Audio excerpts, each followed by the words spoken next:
It was supposed to be a routine segment, 10 minutes of daytime chatter, a few softballs, and a plug for a good cause. But by the time Meghan Markle removed her microphone and walked off the View set with tears on her cheeks, daytime television had crossed into something far darker. One guest. One host. One question too far. What happened next? America watched it unravel live. The cameras blinked red. The theme song faded. Applause flared like a match strike.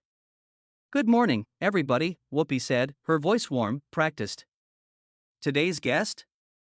You know her. You've Googled her.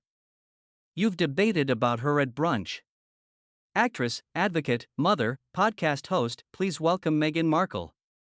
She walked on stage like a final chord in a symphony, composed, poised, dressed in a cream trench that looked more sculpture than fabric. Her smile flickered with calibration, not too warm, not too cool. Just enough to be read as effortless. But nothing about Meghan Markle was effortless anymore. The audience stood, clapped, cheered with that specific kind of daytime enthusiasm, too loud to be fake, too sugary to be fully real. She sat between Joy and Sunny's empty seat. Sunny was out on assignment and smoothed the hem of her dress with 2 fingers. A punctuation mark. Joy eyed her with the tilt of someone inspecting a gemstone for flaws. "Let's get right to it," Joy said, barely waiting for the applause to settle. "You've moved. You've got kids. You've got projects. How's California treating you?" Meghan smiled. "California's home.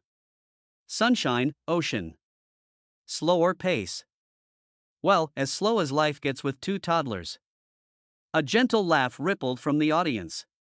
Sarah chimed in from across the table, "Sounds like a Nancy Meyers movie." Meghan let the laugh land. Her chin lifted half a degree, elegance or armor, hard to say. Joy didn't laugh. Her eyes narrowed slightly, sharpening. "Let's be honest," Joy said, flipping a blue cue card. "What does it really feel like to live in America now? The real America. Not Montecito. You weren't exactly embraced in the UK. Is being back here just easier because the press plays nicer? A creak in the studio. A hinge or a metaphor?" Meghan blinked slowly. "Joy," she replied, voice velvety, "is that your way of asking if I left because England didn't like me? If so, I'd question your phrasing." Joy smiled like a knife. "Just wondering if not being booed at the grocery store feels like a relief." Whoopi lifted a hand, traffic cop style. "We don't boo at the grocery store," she said. "We DoorDash and post bad Yelp reviews." Laughter, polite and needed. But the air didn't quite clear. Meghan sat straighter. "I live where my family is safe and supported," she said. "California isn't a retreat. It's a decision." Joy nodded, but the edge remained. She shuffled her cards again. "Okay. Speaking of family, Harry's in the UK this week. You're here. People talk. Trouble in paradise?" Meghan's smile barely held. "Rumors die when we stop feeding them," she said. "Harry's doing charity work. I'm doing mine. We're adults. We don't need a leash." Sarah looked at Alyssa. Alyssa looked at her coffee cup like it might provide a safe word. Whoopi tried a pivot. "Let's talk about your digital literacy project, helping kids, especially girls, navigate online life. What's the goal?" Meghan's face lit just slightly. "Empowerment. Giving young people tools to tell their own stories before the internet writes them for them." Joy twirled her pen. "You mention narrative control a lot." Meghan's tone cooled. "Because it matters. My story was once told by strangers who never met me." "Some of us have met you," Joy said, not blinking. "We still have questions." Whoopi gently stepped in. "Joy's being polite in her own way," she offered. "That is Joy's version of polite," Meghan said with a dry smile, glancing at the set. It didn't reach her eyes. Alyssa leaned forward. "Can I ask something logistical?" "No tabloids, no traps." How do you decide what stays private with your kids? Meghan softened a bit. Boundaries and instinct. They didn't ask for fame. We try to protect them from it. Joy tapped her card again. Protect, or cure it? Both, Meghan replied smoothly. Like most public figures. Like most television shows. Including this one. The audience laughed in patches. Some oohed again. Alyssa muttered, "She's not wrong," pulling a few awkward claps. Whoopi switched gears. "Okay, let's talk work. Are you developing more content for Netflix?" Meghan raised a brow, just slightly. "We develop projects where there's alignment. People love pretending they understand contracts they've never read." "That sounds like a yes," Joy said. "That sounds like an answer," Meghan returned, crisp. "Just to be clear," Joy leaned in. "Are you asking for more money? Some folks think the mission gets blurry when the checks get bigger." Meghan tilted her head. "Some folks should find hobbies," she said slowly. "Investing in stories that uplift people isn't greed. It's strategy." A producer waved off camera. Break was coming. But Joy wasn't done. "You say you've moved on from The Crown," she said, voice low but charged. "Yet every project touches it. Can't move on, or just milking the tiara?" Meghan went very still. "I don't tailor my life to appease strangers," she said. "I won't be policed for proximity to a system that tried to erase me." Translation? Joyce said. Translation: I won't be silenced. Okay, Whoopi said, too late. Time for a break. Then Joy dropped it. "You know what offends people," she said, voice suddenly soft. "They think you've made a career of lecturing us about how hard it is from your Montecito mansion. You're not a princess here. Without your husband's name, you're nothing. And frankly, most people don't even like you." The studio gasped. Meghan's composure cracked. Just a breath. Just enough. Her lips trembled. Her eyes filled. Whoopi's voice sliced through. "Joy. That's enough." She turned to Meghan. "You don't owe anyone pain on command."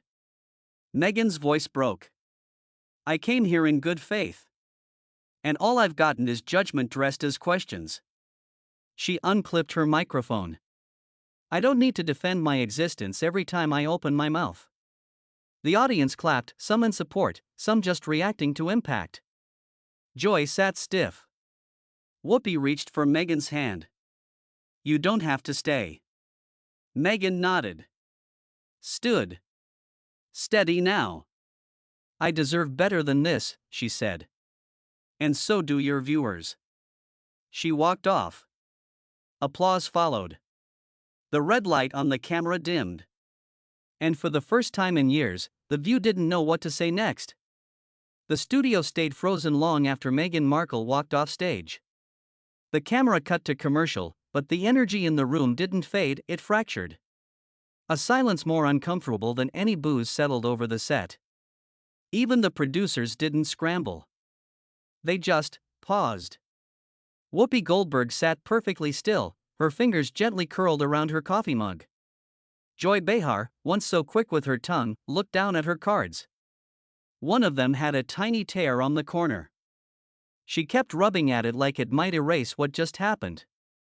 Backstage, Meghan stood in the narrow hallway, her hands clenched around a tissue.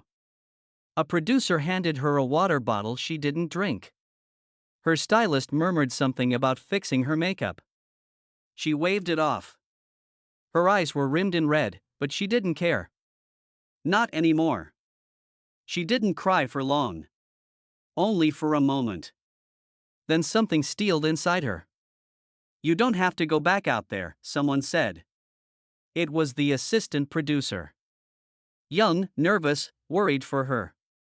Meghan looked up, her voice steadier than anyone expected. "I know." She turned toward the green room. Paused. Then pivoted. "Tell Whoopi I'd like to finish what I came here to say." The applause was delayed this time. cautious. When the red light blinked back on and the theme music played them out of commercial, even the audience seemed unsure what version of the show they were now watching. Whoopi leaned forward, her tone a blend of grace and command. "We're back," she said. "And I want to take a moment to acknowledge that not every conversation is comfortable, but discomfort doesn't mean we shut down. Meghan has graciously chosen to return. And we're listening." The camera pulled back to reveal Meghan, once again seated, but this time not between hosts. She'd been placed one seat farther from Joy. A tiny adjustment. A tectonic one. Joy nodded stiffly. No smile.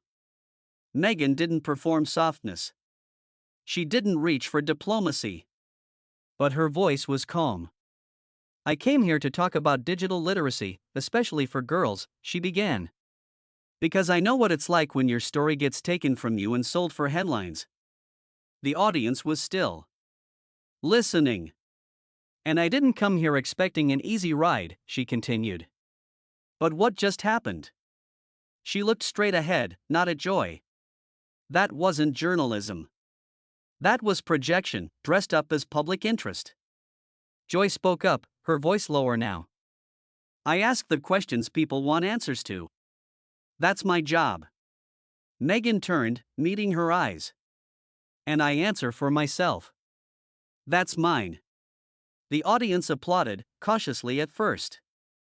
Then stronger. Alyssa leaned forward, voice diplomatic. "We talk about power and perception on this show a lot. And maybe this is one of those moments where we have to ask if women, especially women of color, are allowed to claim space without being accused of arrogance." Meghan nodded once. "Thank you." Whoopi gave the audience a chance to breathe. "Let's do what we promised," she said. "Let's talk about your project. Because whatever else is happening, this work matters." The next 5 minutes were about Archwell Digital, Meghan's new initiative, tools for kids, curricula for schools, partnerships with online platforms. But even then, the tension hummed beneath the surface. Then Whoopi opened it to the audience. A young woman in a denim jacket raised her hand. Her voice shook slightly. "Hi, Meghan. I just wonder, sometimes, do you feel like, maybe, you talk at people instead of to them? Like, we can't get your side unless we've lived it?" A murmur passed through the audience. Whoopi started to speak, but Meghan raised a hand, gracefully. She turned to the young woman and said, "That's fair. I do have armor. And maybe sometimes it's too thick. But I didn't put it on to look powerful. I put it on to survive." Silence. "People talk about me more than to me," she said. "So when someone actually asks instead of assumes, I try to answer. Even when it's hard. Even when I'm shaking inside." There it was. The crack. The honesty. The humanity. The audience clapped. No murmur this time. Applause. Real. Joy shifted in her seat. Cleared her throat. "Since we're trying," she said slowly, "let me try again." The tension returned like a storm cloud rolling back. "You said you're asking that your work be valued," she continued. "Are you negotiating for more money from Netflix?" Meghan didn't flinch. "I'm asking not to be underpaid for over-delivering," she said. "And if that makes people uncomfortable, they should ask why they're so okay with women, especially women like me, being undervalued." Joy opened her mouth. Closed it. Whoopi stepped in, but Meghan raised her hand again. "And one more thing," she said, "to the people who say I'm only relevant because of the crown." She looked straight into the camera. "Relevance built on headlines isn't the same as purpose. And I didn't marry into royalty to be liked. I married for love. And I speak now for something greater than any title, my voice. If people can't hear it unless I'm wearing a tiara, that says more about them than me." The applause rose like thunder. After the break, Joy didn't speak. Not once. She nodded occasionally. She scribbled something that looked like a statement but never said it aloud. The final segment was soft. Pop culture, parenting, Paw Patrol.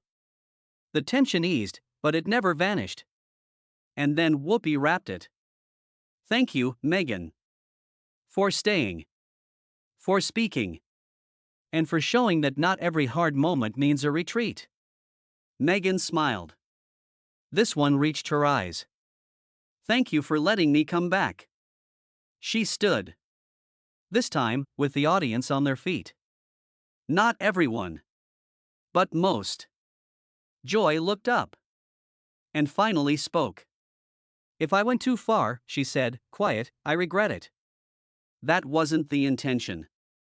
Meghan met her gaze. Maybe the intention isn't always the impact. Then she turned and walked off, not in defeat. In choice. Later that day, clips flooded the internet. Think pieces, reels, gifs of Meghan holding her ground. But what the cameras didn't fully catch was what happened after they faded to black, a shift. Not just in tone, but in truth. Some stories don't fit inside segments. They break them. And sometimes, surviving a conversation takes more courage than starting one.